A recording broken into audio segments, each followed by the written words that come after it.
Hello and welcome everyone, this is Imrul Kais, you are watching math solution. তো আজকে আমরা বর্গমূল নির্ণয়ের একটি শর্টকাট ট্রিক্স নিয়ে এসেছি। সেটা কি, যে কোনো সংখ্যার আমরা বর্গমূল অঙ্ক না করেই কীভাবে বার করবো। তাহলে দেখাচ্ছি যে একটা সংখ্যা নিয়ে নিলাম, আমি কি 1444 নিয়ে নিলাম। তাহলে এই সংখ্যাটি অঙ্কটি না করে আমি কীভাবে বর্গমূল করব তা আজকে এখানে দেখে নাও।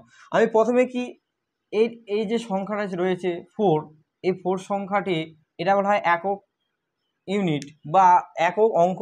জিনিসটা কি, যে চারটা কি কি গুণ করে সংখ্যাটা আসবে। চারটা আমার আসবে 2 2 এ 4 হয়, 2 2 গুণ করে 4 হবে, বা 8 8 এ 64, 64 4 আসে শেষে। তাহলে একক আসছে আমার কি 4, হয় 2 গুণ করে 4 আসবে, না হয় 8 8 এ 64 শেষে আমার 4 আসছে।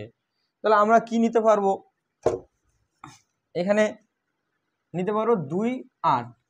আর নিয়ম কি, একটা নিয়ম রয়েছে 14 14। এই 14 সংখ্যাটা কোন সংখ্যার বর্গ? অ্যাকচুয়ালি 14 কোন সংখ্যারই বর্গ না, তো এর কাছে কাছে কোন সংখ্যা বর্গ যাচ্ছে। যেমন 3-এর যদি আমি এগুলো বর্গ দেখি, 1 থেকে 10 নিয়েছি, 1-এর স্কোয়ার হচ্ছে 1, 2-এর স্কোয়ার হচ্ছে 4, এরকম করতে করতে আমি যাচ্ছি 4-এর স্কোয়ার হচ্ছে 16। বাট এটা কি 14 রয়েছে, 16 থেকে কি ছোট বড় হয়ে যাচ্ছে, বড় নিতে পারবো না। তাহলে আমি কি 3 নিচ্ছি, 3-এর স্কোয়ার 9। তাহলে এর থেকে অবশ্যই ছোট নিতে হবে। তাহলে কি হচ্ছে 3 হচ্ছে, 3 স্কোয়ার 9, তার মানে 14 থেকে ছোট এটা নিতে পারবো। এবার কি করব, আমি এই যে 2 আছে তার সামনে আমি কি 3 নিলাম একটা সংখ্যা, 8 আছে তার সঙ্গে নিলাম একটা 3 সংখ্যা।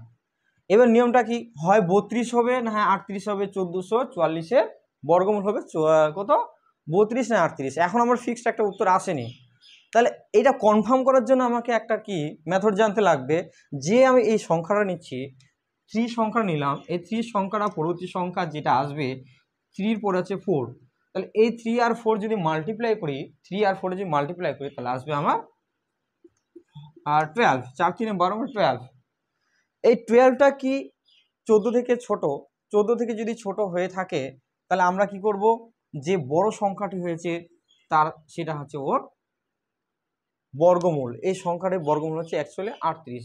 আবার বলছি, যদি এই 3-এর পরবর্তী সংখ্যা হচ্ছে 4, 4 আর 3 গুণ করে আসলে আমার কি 12। এই 12 সংখ্যাটা কি 14 থেকে যদি ছোট হয়, তাহলে আমরা বড় সংখ্যা নিতে পারবো।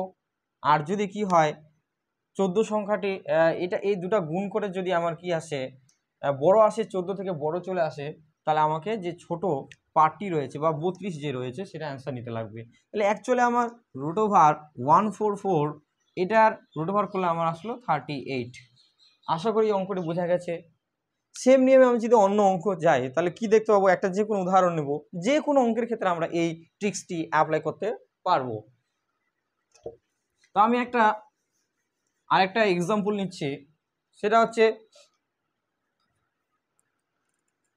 3969। 3969 এটা যদি নিই, তাহলে আমরা একক ইউনিট বা একক যে ইউনিট ডিজিটটা পাচ্ছি সেটা কি 9।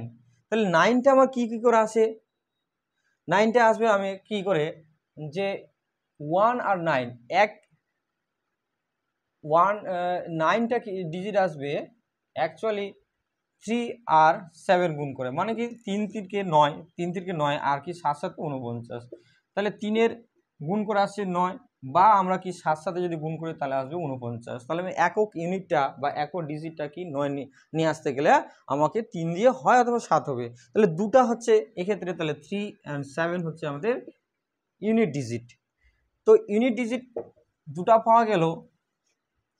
বাট এখানে আর একটা সংখ্যা রয়েছে 39। তো 39 এর কাছাকাছি কার বর্গ, কোন সংখ্যার বর্গ 39 সেটা দেখতে লাগবে। যে আমরা দেখতে পাচ্ছি 5-এর 45, 6-এ 36, 7 হচ্ছে 49, 49টা বেশি হয়ে গেলো, এটা হচ্ছে 39।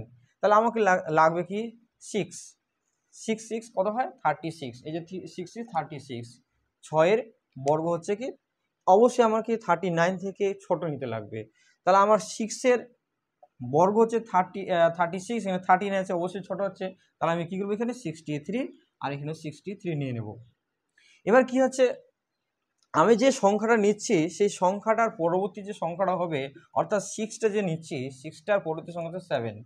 এই 6 আর 7 মাল্টিপ্লাই করলে দাঁড়াচ্ছে আমাকে কি 7 6 42, 42। তো 42টা এই 42 সংখ্যাটা কি আসলো আমার, যে 39 থেকে বড় আসলো না ছোট আসলো? 39 থেকে এটা 42টা হচ্ছে কি বড়। তাহলে আমি এই বড় সংখ্যাটা নিতে পারবো না, অর্থাৎ 67 যে সংখ্যাটা আছে সেটা নিতে পারবো না। এটা নিয়ম কি, যেটা এই সংখ্যার পরবর্তী সংখ্যাতে মাল্টিপ্লাই করে 42 আসলে এই 42টা দেখতে হবে আমার প্রথমে যে দুটো ডিজিট রয়েছে 39 থেকে যদি ছোট হয় তাহলে আমরা বড় সংখ্যা নেব, যদি এর থেকে বড় হয়ে যায় দুটো গুণ করে তাহলে 42টা অবশ্যই 39 থেকে বড়, তাই আমি কি করব ছোট সংখ্যাটি এর আনসার হিসাবে নিয়ে নেব, অর্থাৎ √393969 ইজ ইকুয়াল টু আনসার দাঁড়াবে 63। এইভাবে যে কোনো সংখ্যা আমরা কি করতে পারবো, বর্গমূল নির্ণয় করতে পারবো। আচ্ছা, এটা যদি বোঝা থাকে, বলছে আলাদা সংখ্যা কি হবে? আচ্ছা দেখি আমরা একটা চেক করে আলাদা সংখ্যা হচ্ছে কিনা।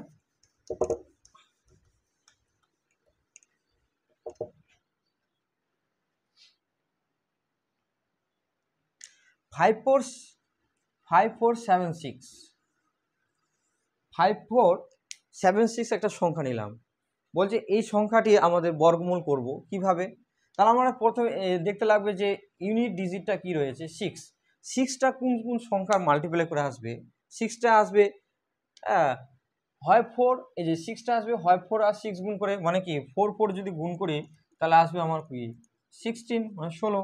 আবার কি 6 গুণ করলে কি আছে 36, মানে কি শেষে 6 আসছে কি না, শেষে দুটো সংখ্যা যদি গুণ করি আমার ইউনিট মানে একক যে ডিজিটটা পাচ্ছি, এককের যে অঙ্কটা পাচ্ছি সেটা 6 মিলে যাচ্ছে।